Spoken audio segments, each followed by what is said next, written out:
Now, last week headlines were made when the Reserve Bank revealed there are 800,000 fixed-rate home loans due to be refinanced this year. It means that people currently on very low rates will have to cope with sharply higher rates from around 2% or even lower to more than 6% when they refinance. The Treasurer today said it's one of his principal economic worries for 2023. Some people have some buffers in their home loans, but a lot of people are really feeling the pinch from these interest rate rises. My concern is with the substantial portion of people with a mortgage who will go from a very low fixed rate onto a higher variable rate. I think that is going to be one of the big pinch points in our economy this year.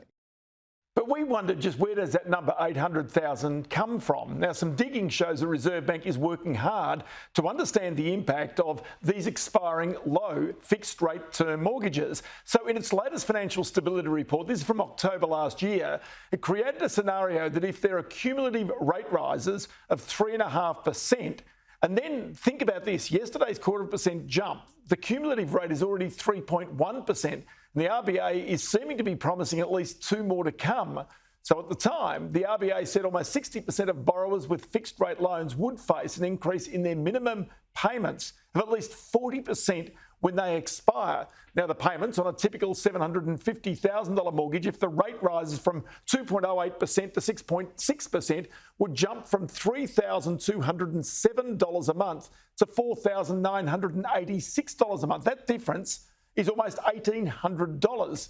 Now, you can see it here in separate RBA charts. In the past 2 years, with record low interest rates, Australians made a really significant extra mortgage repayment. You can see the grey areas there. You can see the big jump. That's the extra payments they've made. But as the rates rise, you can see the dots on the right-hand side. You can see the ability for people to keep on making those additional payments is literally disappearing. And that's why the Treasurer is worried and why the RBA is making such an effort to understand how people will cope when their fixed rates expire. You can also see it from this chart. They discover the impact over the next 6 to 9 months. That's when most of them are going to expire. An update to this information is going to be released this Friday with the Reserve Bank statement on monetary policy.